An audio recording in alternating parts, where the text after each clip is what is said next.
kesentuh kan ini kan. Padahal bicara tentang belief itu kan harus diturunkan banyak sekali itu. Dimensi praktis saja katakanlah salah apa rukun iman itu, rukun Islam itu aja udah banyak banget gitu. Jadi nggak harus semuanya.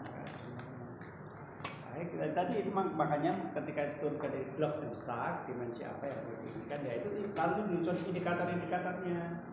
Kita terfoto oh ini loh. Nah, ketika ini ketemu lalu berpengaruh. Nah ini yang justru yang penting di situ pengaruh religiusitas terhadap etos kerja. Ini anu ya memantapkan dari apa yang disampaikan.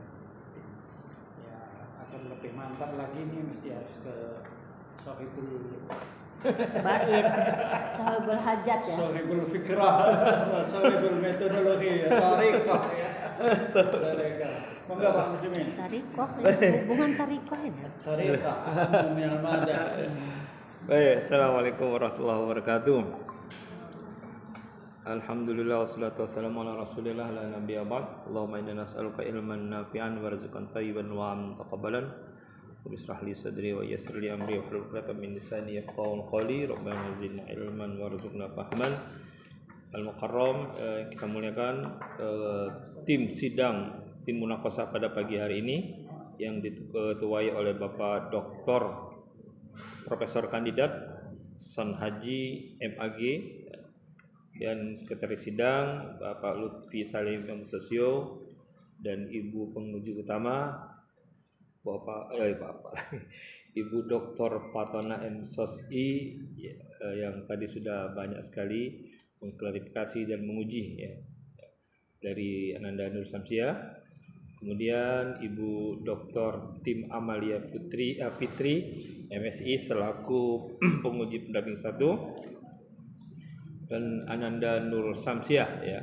Selamat Anda sampai pada tahapan akhir ya, dari studi Anda. Yang tadi ternyata betul kata pembimbing 1 ya. Sepertinya Nur Samsia ini grogi ya dari dan juga apa ya? Mungkin sudah kelelahan nih ya. Ini kita tadi hampir 1 tahun ya. Dari tahap awal dari observasi kan. Sebelum seminar proposal kan ada langkahnya kan harus observasi pendahuluan kan. Dan Anda betul-betul melakukan observasi pendahuluan sehingga menurut Anda ini layak untuk diteliti. Ya. Ternyata Anda melihat ada sebuah fenomena religiusitas. Ya. Nah, tadi seperti yang dipertanyakan oleh para penguji ya, sebenarnya harus Anda mampu menjawab itu kan. Pertama terkait religiusitas, poin-poinnya apa saja? Tadi seperti diharapkan oleh Bapak Ketua Sidang, yaitu Glock and Star. Nah sebenarnya Anda itu kan ini dalam deskripsi Anda sebenarnya sudah ada sebenarnya sini kan? Di halaman berapa coba kira-kira? Nah, saya nanya halamannya aja. Hah? Halaman 15. Iya, itu menurut siapa sih itu? Ini kan Anda membagi 5 ini kan penafsiran dari apa yang dikatakan oleh Quraisy Shihab ya. Anda mencoba mencocokkan bahwasanya 5 dimensi ini dicoba ditafsirkan oleh Quraisy Shihab. Dan sebenarnya 5 ciri religiusitas ini induknya lagi seperti yang dikatakan oleh Pak Ketua Sidang tadi, ini adalah punyanya Glock and Star. Dan memang belum ditemukan di bab 2 ini ya. Bahwasanya yang mengkonsep pertama kali tentang teori religiusitas 5 dimensi ini, kalau di Jochemuah kan 3 kan. Nah, kalau ini kan Glock 5 ini ya, aspek akidah, ideologi, kepercayaan, ibadah, ritual ya. Kemudian apa lagi? Konsekuensi beragama, pengetahuan dan eksperimen atau aspek pengamalan dalam beribadah. Dan Anda di sini mencoba menggatokkannya, mencocokkannya dengan penafsiran dari Quraisy Shihab. Nah, memang salah satu kekurangan skripsi ini tadi secara teoritis Anda tidak mengangkat babonnya dulu, baru penafsiran dari dimensi Islamnya. Karena yang diteliti kan objeknya ini kan adalah para pekerja Muslim. Iya, paling babon dulu ya. Emang kita berharap sempurna, tapi ternyata pasti ada yang kurang gitu lah ya. Nggak apa-apa. Nanti kita tambahkan di sini. Jadi awal aspek bahwasanya peneliti dalam mengkaji aspek religiositas ini merujuk kepada konsep dari Glock and Stark tentang 5 dimensi keberagaman. Nah, dari Glock and Stark itu Anda coba tafsirkan dengan teori yang ditafsirkan oleh Quraisy Shihab. Ternyata Quraisy Shihab dalam memaknai akidah seperti ini ya, kemudian ibadah seperti ini ya kan. Nah, ini sekedar bantu-bantu menjawab dari Anda tidak ini tadi ya. Nah, yang sehingga ketika ditanyakan oleh Bapak Ketua Sidang tadi ya, teori siapa yang digunakan, sehingga Anda menggunakan teorinya Glock and Stark yang sudah ditafsirkan oleh Quraisy Shihab. Menurut dalam yang Anda kutip dari pendapat dari Quraisy Shihab tentang 5 dimensi ini. Apa menurut Quraisy Shihab tentang akidah ya? Ini penafsirannya dari surat Maryam ya, kemudian dari ritual dari Az-Zariyat ya enggak? Kemudian Al-Mu'minun ya kan? Ada semuanya sebenarnya, tapi tadi ya maklumlah kalian kursi panas itu bikin kita bikin grogi. Oke. Nah, jadi apa yang Anda rumusan masalah yang pertama ya tentang aspek religiositas, ternyata Anda dari data lapangan Anda temukan situ ya. Apa saja religiositas mereka dari aspek ritual. Sholat 5 waktu ya, sholat di waktu kerja ya, waktu zuhur dan asar. Ternyata pihak perusahaan juga menyediakan fasilitas, dan itu juga bagus lah ya kan gitu kan. Dengan fasilitas selain sholat apa lagi? Sedekah. Nah, sedekah tadi, sedekah ini kan bukan hanya aspek ritual. Ini juga terkait dengan aspek apa? Aspek mungkin terkait dengan aspek intelektual atau aspek amal ya, konsekuensi beragama. Mereka menyadari bahwasanya bekerja itu pasti ada hak untuk dari harta yang kita dapatkan, hak untuk orang-orang yang membutuhkan harus kita sisihkan. Nah itu, maka ternyata di fakta di lapangan Anda temukan ada program sedekah ini di samping program perusahaan sendiri ya, ada program CSR-nya itu ya. Ya nanti mungkin itu di peneliti berikutnya lah untuk meneliti fokus tentang CSR-nya. Tapi Anda fokus tentang bagaimana para individu-individu yang ada di dalam pabrik ini mampu mengekspresikan dimensi salah satu dua dimensinya sudah diwujudkan tadi kan, pertama dari aspek ritual, kedua aspek konsekuensi beragamanya. Kemudian apalagi selain ini sedekah, salawatan. Ini salawatan diadakan di mana ini? Di luar. Nah, ya, apa hubungannya dengan perusahaan kalau ini? Hubungannya dengan perusahaan apa nih kira-kira selawatan ini? Kegiatan selawatan ini terkait kedisiplinan kan? Ya kan, meskipun acara selawatannya sampai jam 3, mereka tetap tepat waktu masuk kerja. Nah, tinggal nanti tadi seperti yang disebutkan oleh pembimbing 1 ya, tentang apakah ada hubungan ya, apakah ada hubungan antara disiplin itu dengan semangat mengikuti selawatan dengan semangat masuk kerja tetap disiplin waktu. Kenapa? Pasti kalau kita aja nonton bola sampai jam 4 Pak Lutfi ya. masuk jam setengah 8, kita bilang ke mahasiswa kita masuknya jam 8 aja lah ya. Enggak taunya ternyata jadwalnya memang jam 9 gitu. Salah lihat jadwal. Apalagi jagonya kalah gitu kan. Itu. Dan ketika ditanyakan mana buktinya ya dari proyek seperti yang disampaikan itu, mana religiositas itu dapat diteliti dari aspek apa? Memang awalnya Pak Ketua ini seingat saya Bu Tin pernah menyarankan tuh ini Bu ya, untuk kuantitatif ya. Si Nur Samsin sempat ini Bu penguji sempat galau dia. Waduh saya kuantitatif justru lebih cepat. Iya, maunya kita tapi kan tadi saya bilang takutnya nggak selesai nanti. Ya udah kualitatif saja, mendeskripsikan, menceritakan apa yang terjadi, setting sosial yang terjadi di pabrik ini terhadap para buruh. Nah, dan itu terbukti misalnya kan, untuk mengukur dampak frekuensi itu dengan etos kerja diukur dari apa? Kedisiplinan. Anda di mana cara melihatnya? dari absen. Nah, kenapa nggak Anda jawab tadi? Iya, nggak ada. Ada tuh Ada, absennya. ini ada absennya Bu. Ini absennya ada nih Pak Ketua. Nah, tadi mungkin dia grogi lupa kali ya. Ya, di sini ada absennya kan? Ada absennya. Harusnya itu kan. Coba mana absennya di 10 orang itu? Coba kita lihat. Artinya dari perusahaan itu kan memberi Iya, ini ada. keterangan. Iya, ini ada absennya Bu ya. Ya 10 orang itu mana siapa saja tadi? Coba dibaca mana saja orangnya.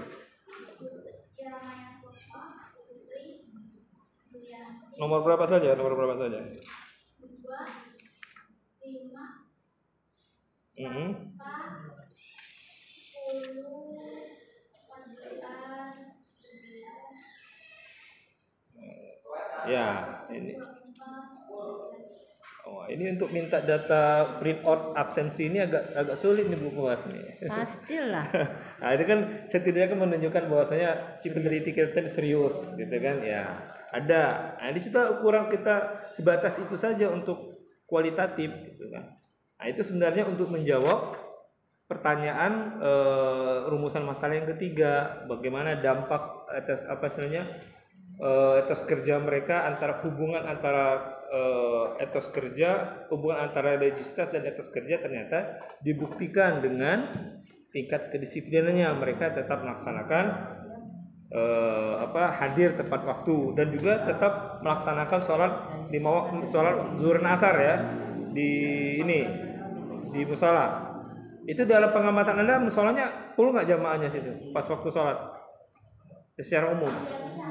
Ganti-gantian. Nah, itu.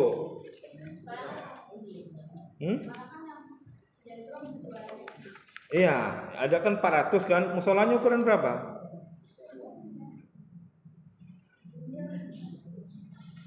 Ya, nah, nanti mungkin untuk rekomendasi Anda atau saran Anda ya, bahwasanya setelah melihat setting sosial, kemudian setelah melihat fakta ketika di pabrik, Anda rekomendasikan ke perusahaan apa untuk memperluas lagi musolanya menjadi masjid. Kenapa? Ternyata ada mereka rajin menjalankan ibadah, produktivitas mereka juga semakin meningkat. Nah, ini dari kehadiran mereka terbukti ya. Bagaimana buktinya?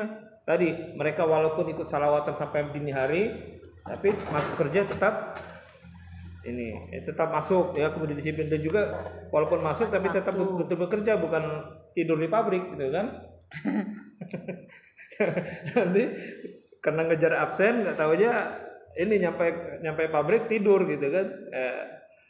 Oke, saya minta ke OB untuk ruangan dosen itu di lemarinya di ini, biar kalau pas badang nonton bisa tidur di ruang dosen gitu kan. Tawan. Ya. Langsung Pak Wadek di mana posisinya katanya. Ya sebenarnya misalnya rumusan masalah pertama sudah dideskripsikan oleh si Nusamsia ya. Kemudian juga etos kerjanya mungkin sudah dideskripsikan juga dari aspek kedisiplinan dan juga kejujuran di sini ya. Ini menurut siapa sini? Wawancara Anda dengan siapa saja di sini? Yulianti. Kemudian apa lagi? Siapa lagi? Kemudian bagaimana menurut pihak manajemen sendiri seperti apa? Ini ya menurut HRD PT Agung Jaya Raya ini ya, Pak siapa nih? Pak Bambang ini ya.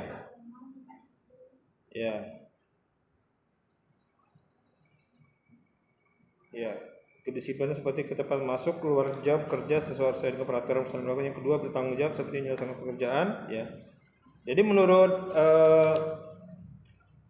Bapak Bambang ini, mereka para pekerja ini betul-betul jujur ya, bertanggung jawab. Dengan ini terbukti dengan apa mengukurnya?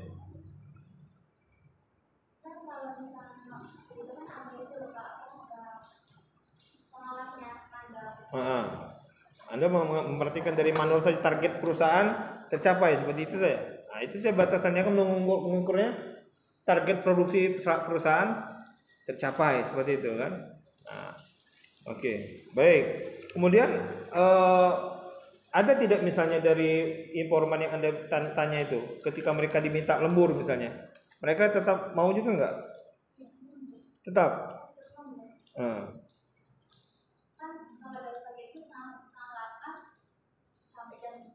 Itu yang malam jam 3 sampai jam 11. Itu ini Gantian ya Pak. ganti-gantian sip-sipan ya. Oke ya, jadi rumusan masalah pertama kemudian rumusan masalah kedua itu Anda menurut saya secara ini sudah Anda deskripsikan ya. Tinggal nanti apa? Melihat ya tadi ya seperti yang ditanyakan oleh Bu penguji utama dan juga Bu pembimbing 1, memang sulit ini untuk bagaimana mengukur ataupun menguji dampak religiositas terhadap etos kerja pabrik. Nah, Anda mengukurnya seperti apa di sini coba? Dari aspek apanya saja? Dari aspek apa yang Anda mengukurnya? Dampaknya ini. Dampak etos kerja mereka, dampak religiositas terhadap etos kerja. Apa aja yang Anda temukan? Ya tadi kan sini apa? Disiplin, tanggung jawab, jujur dalam kerja, sebatas itu saja. Ini sesuai dengan apa yang ditetapkan oleh HRD-nya kan. HRD kan poinnya seperti itu, disiplin, masuk jam sekian, keluar jam sekian. Kemudian tanggung jawabnya dalam arti kecapaian target produksi, gitu kan. Kemudian jujur dalam bekerja, kejujurannya. Nah, kejujuran seperti apa nih? Bagaimana mendeskripsikannya di sini? Waktunya sudah habis. Oh iya, jadwal Jumatan ya Pak. Yang 11. Iya. Ya, ini ya sebenarnya ya inilah temuan Anda bahwasanya dampak etos kerja ini yang harusnya Anda jawab tadi ya ke penguji. Ini temuan saya bahwasanya dampak etos kerja, dampak religius terhadap etos kerja pekerja itu terlihat dari 3 dimensi ini ya. Nah, 3 aspek ini, aspek disiplin, tanggung jawab dan jujur dalam bekerja. Itu ya. Ya sebenarnya tadi karena Anda sudah mampu mendeskripsikan di sini ya. Cuma tadi memang ada kekurangannya dari tentang dalam analisa nanti tentang dimensi religiositasnya. Udah yang 5 dimensi growth and stack itu kita paparkan per poin-poinnya, 5 poin itu gitu kan. Sehingga dalam membaca analisa ya ini lebih enak, saya kan lebih dalam 5 dimensi itu. Kemudian yang terakhir sebelum terakhir yang tadi saya sampaikan rekomendasi untuk perusahaan ya, saran dan rekomendasi perusahaan untuk memperluas tempat ibadahnya ya. Kemudian terakhir ini kembali ke moto ya. Karena ini adalah surat at-taubah, maka jangan baca pakai bismillah, cukup ta'awuz saja ya. Wa qul i'malu ta'awuzubillah terus wa qul i'malu Rasulullah ya, karena di surat at-taubah petunjuknya salat taubah tidak perlu baca bismillah, cukup baca ta'awuz. Itu saja. Ya, terima kasih. Assalamualaikum warahmatullahi wabarakatuh. Waalaikumsalam. Korelasi driver atau kalau kita nyebutnya benang merahnya apa antara dua atribut. Kalau kualitatif kan memang tidak disebut dengan variabel tapi dengan atribut. Kenapa disebut begitu? Karena kualitatif itu yang penting dalamnya mengungkap apa yang tidak termanifest, mengungkap sesuatu yang laten, yang tidak terlihat. Nah, kalau kuantitatif itu makanya cukup dengan menggunakan alat statistik itu karena hanya menangkap meneliti apa yang termanifestasi dari sebuah masalah. Tapi kalau kualitatif, hal-hal yang laten itu yang akan diungkap, gitu kan. Maka meskipun 10 respondenmu, tetapi harus sangat dalam hal-hal yang tidak terungkap itu yang laten itu yang harus kamu gali. Nah, pentingnya correlation driver itu untuk mengungkap apa yang laten itu. Penelitianmu adalah dampak religiositas terhadap etos kerja. Kan kamu bukan kuantitatif, kamu tidak ingin mengukur apakah religiositas ini berdampak terhadap etos kerja. Penelitian itu kan sudah sangat banyak. Kamu hanya studi di PT itu. Apakah respondenmu yang sudah kamu pilih itu punya etos kerja yang baik? Apakah karena disebabkan religiositasnya? Maka kamu ukur juga religiositasnya kan? Itu enggak? Enggak. Hah? Yang keras suaranya. Maka pertanyaan pentingnya itu, kamu mengukur religiositasnya sudah kamu lakukan tuh? Mengetahui dengan apa mengetahuinya? Bukan. Indikatormu untuk mengetahui religiositas itu apa? Berangkat dari teori siapa? Itu kan ditanya oleh Pak Saung. Yang pernah saya minta ke Dr. Samsiah adalah pakai yang mudah saja, pakai blog Instagram. Kan sudah sangat sering orang-orang psikologi gitu Apa kalau blog Instagram? religiositas pakai blog Instagram. Iya kan? Ada kan? Nah, blog Instagram itu dalam mengukur religiositas dengan melakukan apa? Melihat apa? Ada 5 dimensi. Yaitu 5 dimensi religiositas. Lalu kamu menguji, mau melihat apakah religiositas 10 orang itu tinggi atau tidak. Dengan apa kamu mengujinya, melihatnya? Itu kan hanya 5 dimensi. 5 dimensi itu kemudian kamu apakan? Mengukurnya bagaimana? Indikator itu kan panduan untuk mengukur. Seperti yang dijelasin sebenarnya. Makanya saya bilang mungkin Nur Samsiah terlalu grogi sehingga nggak bisa ngejelasin. Kan dengan frekuensi ya, dengan frekuensi orang sholat kan gitu. Ya, kalau di agama Islam itu diperintahkan bahwa sholat itu harus 5 waktu dalam sehari, maka respondenmu harus kamu tanya dalam rentang waktu berapa penelitian itu. Apakah dia sholat setiap hari itu berapa kali? Nah itu, karena kamu kualitatif, kamu harus dengan apa? Dengan mengamati kan. Jadi kualitatif itu pentingnya dan susahnya. Kadang-kadang orang menganggap kualitatif ini mudah, tapi kan kesulitannya di situ. Kamu mau mengatakan 10 orang itu punya religiositas yang tinggi, sholatnya itu harus benar-benar kamu pantau. Apa? Subuhnya kamu dengan orang-orang itu ada 10 orang itu ya, ABC gitu. Kamu dengan si A dulu, apakah dia sholat 5 waktu dalam sehari? itu udah mati gitu. Kemudian kalau kamu ambil dimensi yang indikator yang puasa, itu protes. puasa apa? Kalau Apakah ini penelitiannya di bulan kalau Ramadan? omongannya enggak Itu apa lagi selain sholat? Sedekah. Nah, kamu melihat 10 orang itu bersedekah dengan apa?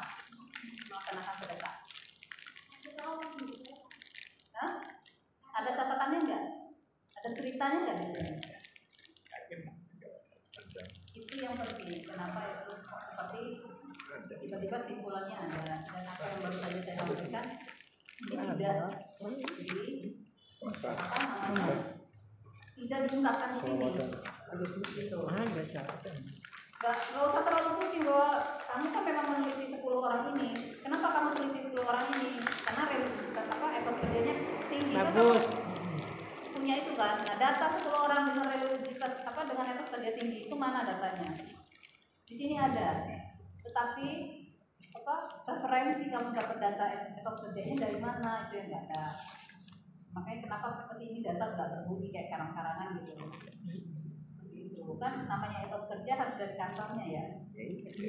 Kamu pilih kedisiplinan. Kedisiplinan itu soal apa? Soal datang tepat waktu.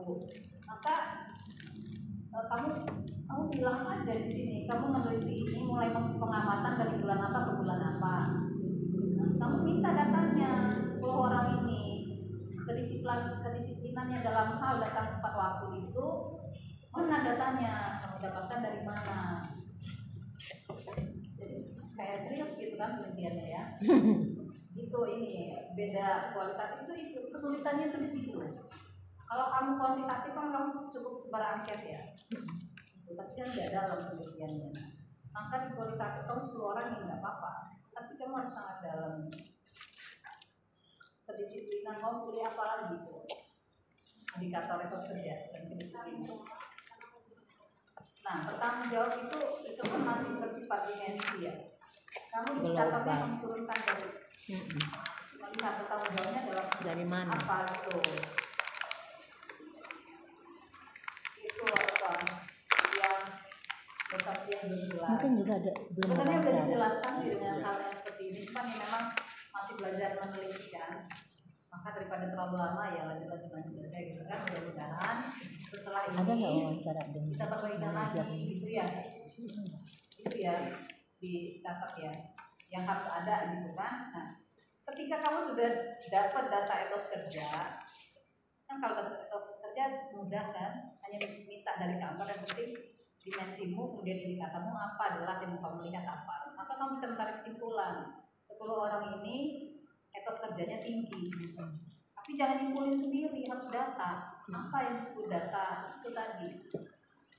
Lalu 10 orang ini religiositasnya juga tinggi gitu. Nah, kamu dapat menyimpulkan itu dari mana? Itu tadi yang saya bilang, berangkat dari teori Goldstein itu, karena memang kalau itu sudah kenapa disarankan itu penelitiannya sudah sangat banyak sehingga kamu mudah gitu. Frekuensi ibadahnya aja yang kamu ukur, yang kamu amati, kan kamu nggak kuantitatif, kamu amati, diterangkan mengamatinya mulai dari kapan, seperti itu. Nah kemudian itu kan belum sampai tuh ke yang correlation driven-nya. Kalau di teori apa namanya, saya pernah membantu orang buat disertasi mengukur tingkat religiositas dengan kecurangan. Diukur tingkat religiositasnya tinggi, tapi kecurangannya juga kok tinggi gitu. Bingung nih kan, kalau pakai teori Goldstein kok nggak kena gitu kan.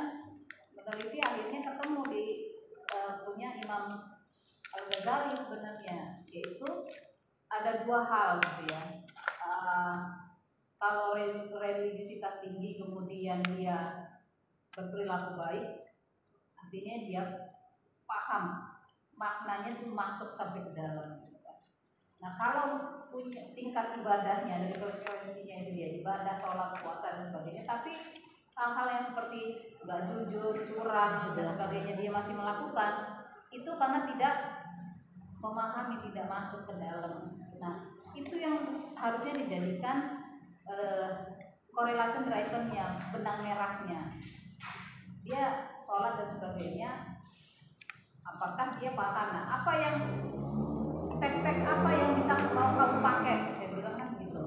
Yang mau kamu pakai untuk bertanya ke mereka.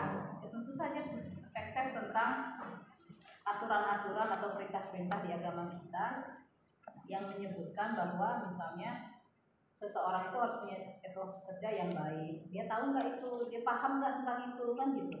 Sehingga ada itu untuk kamu menyimpulkan bahwa dia punya etos kerja tinggi ini memang karena dia paham, dia religius, kemudian dia paham dengan hal-hal itu, sehingga dia tetap menjaga integritas dia dalam bekerja.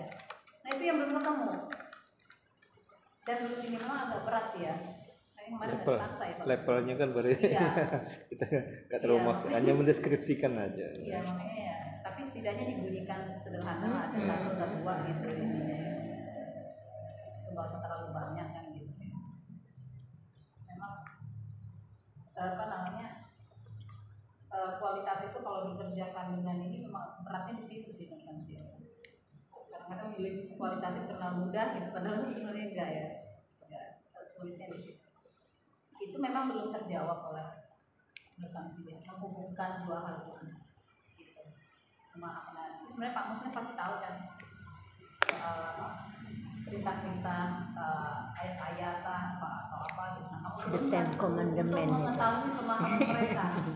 Kalau ternyata 10 mereka nggak perintah paham, Tuhan. jangan-jangan dari faktor yang lain gitu yang disebutkan oleh Pak Son tadi, bahwa etos kerjanya baik itu karena reward and punishment. Kalau dia ini dia dapat insentif atau apa, bukan karena agamanya, religiositas dia gitu sih. Ke arah situ harusnya ya. Udah saya nggak nanya aja jadinya gitu aja, mudah-mudahan bisa diperbaiki. Jadi nanti arah banyak baca, jadi perbaikannya nanti benar-benar maksimal gitu. Dari saya cukup.